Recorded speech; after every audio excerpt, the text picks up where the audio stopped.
In this video, we're going to do a mixture view of factoring. So I'm going to skip this flowchart here at the top because we have a standalone flowchart that we've been filling out in class together. And I'm going to jump down to the bottom of page 37 and do a couple of mixture view problems here.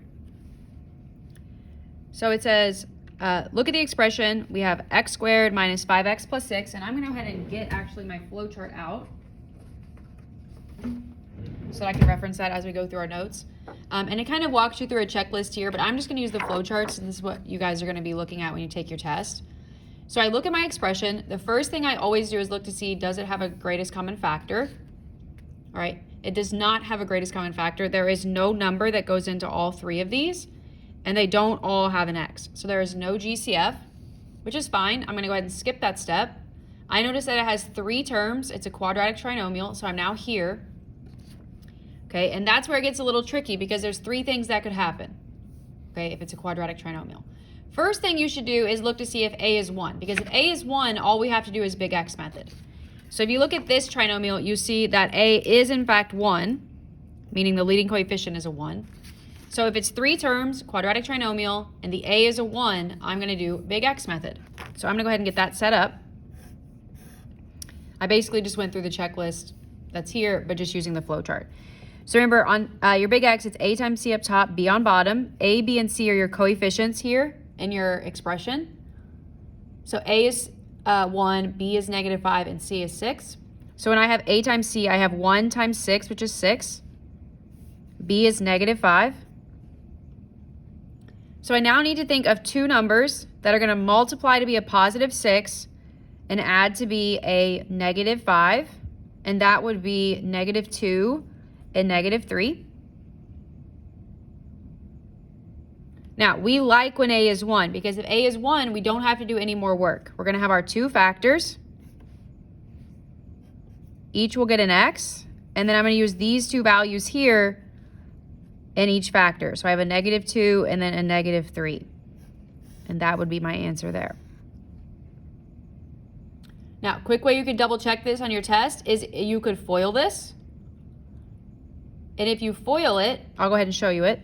If you FOIL, you get x squared, -3x, -2x, and then +6. So when you FOIL, you should get back to your original statement that you had, and that's how you know you did it correctly. So again, this is the answer, but a quick way to check on the test would be to just FOIL, and then whatever you get there should match what you originally had. Okay, let's try another one. First thing I always do is look for a GCF. I noticed that these two do have common factors, but it doesn't have a common factor with 1, okay? So although 1 goes into all three of these, factoring out a 1 wouldn't really do much for us. So this does not have a GCF. Second thing I notice is that it has three terms.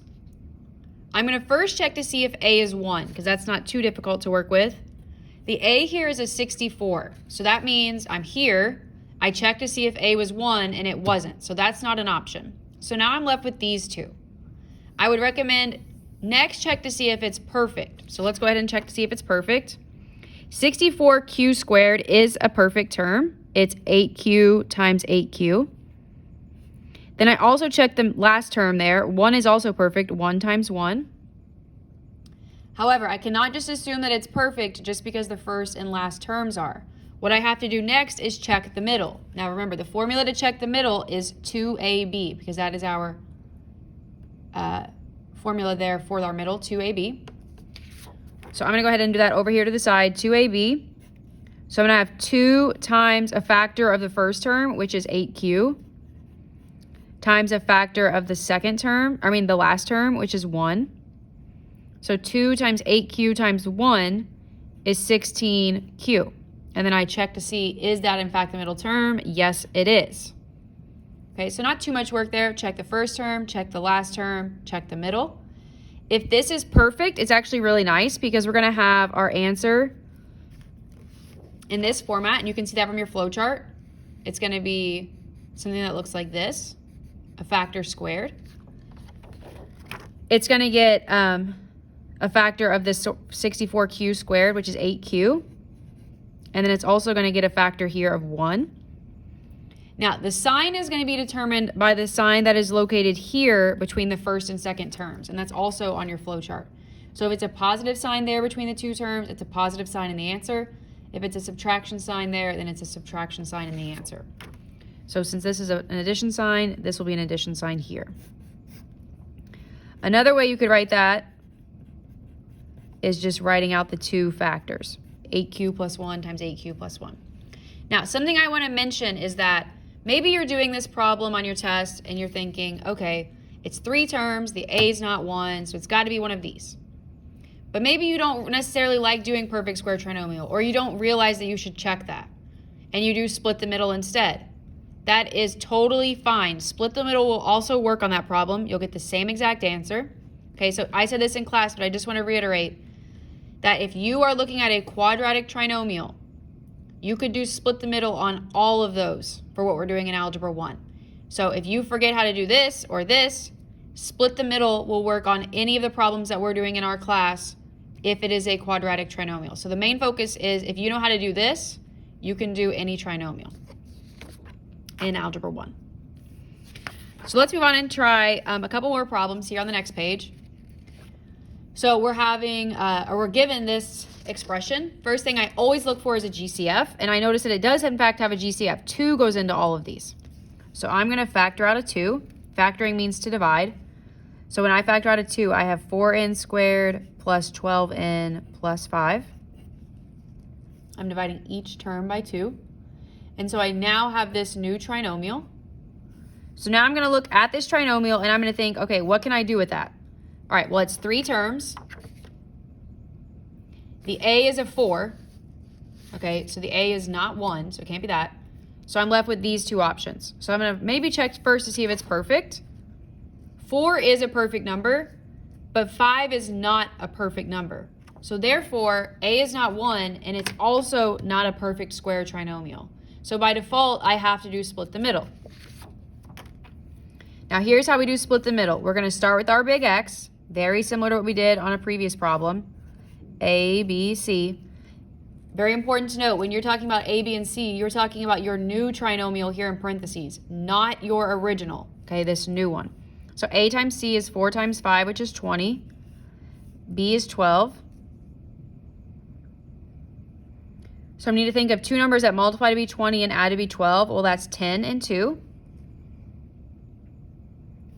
Now, we cannot, like on the previous problem, we wrote the answer would be like x plus 10 and x plus 2. However, we cannot do that here because that can only be done if the a is a 1. Here, the a is a 4, so I can't just stop here. I'm going to have to do some more work. So once I figure out my big X, I'm then going to do my split the middle step, and here's how you do that. The first term stays the same, 4n squared. The last term will also stay the same, positive 5. I'm then going to take the middle term of 12n and I'm going to split it into 2 pieces. That's why it's called split the middle. Now, there's a lot of numbers that would add to be 12. However, there's only one combination that would work. And the combination that would work is the combination that we just found here on our big X. So 4n squared and positive 5 stay the same. My 2 middle terms are now going to be a positive 10n and a positive 2n. And the reason we're putting n's on them is because if we were to combine these back together, 10n plus 2n would combine to be the 12n that we originally had. So these two expressions are equivalent to each other. So I did big X, I split the middle, and then now that I have 4 terms, I'm going to do grouping. So the GCF of the first pair, the biggest number that goes into 4 and 10 is 2, and they both have an n in common as well.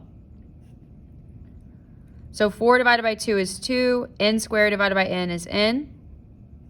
10 divided by 2 is 5, n divided by n will simplify to be a 1, so they cancel.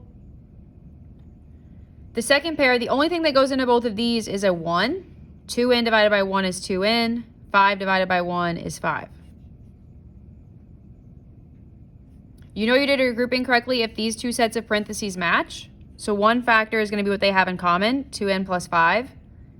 The other factor is going to be the 2 GCFs, so 2n plus 1. Like I said on the previous problem, a way to check that would be to just FOIL it. If you FOIL it, you should get back to your original statement that we had here. Okay, let's try number 4. First thing I do is look for a GCF. There is no factor that goes into both of these, so there's no GCF. Second thing I notice is that it has 2 terms. So that's nice because there's only one thing I can do for 2 terms, and that's a difference of 2 perfect squares. So I'm going to have a perfect term minus another perfect term. So let's look at this problem here. It does look good just from looking at it. 25x squared is perfect. The square root of that is 5x, so 5x times 5x. The square root of 9 is 3, so 3 times 3. And we do have a subtraction sign there in the middle. So we have a perfect term, a subtraction sign, and then another perfect term. Now from here, I'm going to have my 2 factors. Each one will get a 5x. Each factor will get a 3. And then from the flow chart, we know that for a difference of 2 squares, we need to have opposite signs, one addition, one subtraction. And the reason we need to have opposite signs is because if we think about foiling, if we were to FOIL this, we would need the middle terms to cancel out because there is no middle linear term here in our original statement. So the opposite signs will help us get that middle term to cancel. Okay, we'll do 2 more problems here. The next problem, first thing I always do is look for a GCF. If I look across this entire problem, there is nothing that all 4 of these have in common, so there's no GCF. Second thing I notice is that it has 4 terms, which is nice because that means I'm going to do factor by grouping. So I'm going to group the first pair, group the second pair.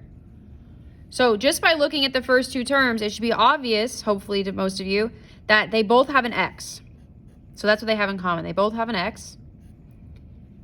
Now, if I factor that out or divide it, xy divided by x would give me y. Negative 4x divided by x would give me negative 4. Then the second pair, the largest factor that goes into both of those is 9. 9y divided by 9 is y. Negative 36 divided by 9 is negative 4. These 2 sets of parentheses match, so I know I did it correctly. So I have y minus 4 as one factor, and then x plus 9 as my other factor. Another thing to be reminded of is that it does not matter which order you write these factors. You could have the x plus 9 first, and then the y minus 4 second. So the order of the 2 factors does not matter. Okay, last problem we're going to talk through. Again, I look for a GCF first. No factor goes into all 4 of these. I notice it has 4 terms. That means I'm going to do grouping. So I look at the first 2 terms. They both share an x, and they both have at least 2 x's. So their GCF is x squared. X cubed divided by x squared is x. 7x squared divided by x squared is 7. Then I look at the second pair. They both have a factor of 9, and it's actually going to be a negative 9 there because negative 9x divided by negative 9 will give me the positive x that I need to match this factor. And then negative 63 divided by negative 9 will give me the positive 7 that I need here. These 2 factors match. So I have an x plus 7, and then I have an x squared minus 9. All right. However, this is a little bit of a tricky problem because we are not actually completely done, because if I look at this factor right here, this can be factored further because this is 2 terms. It's a binomial. And it is a difference of 2 squares. It's a perfect term minus a perfect term. So I'm going to have to continue factoring that. This is x times x. 9 is 3 times 3. There's a subtraction sign in the middle. So I'm going to have 2 factors. Each will get an x. Each will get a 3. And then from our flow chart, we know that one will be addition, one will be subtraction. And that is this part right here. So I just took that part and I factored it further. Okay, very similar to what we did up here on number 4. However, that's not my final answer because I have to remember to bring down this x plus 7 that we also had. So this would be my final answer there.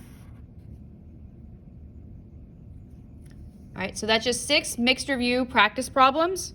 If you turn to page 40, there are some additional practice problems you guys can complete on your own, and then check your answers with the key that's posted in Canvas.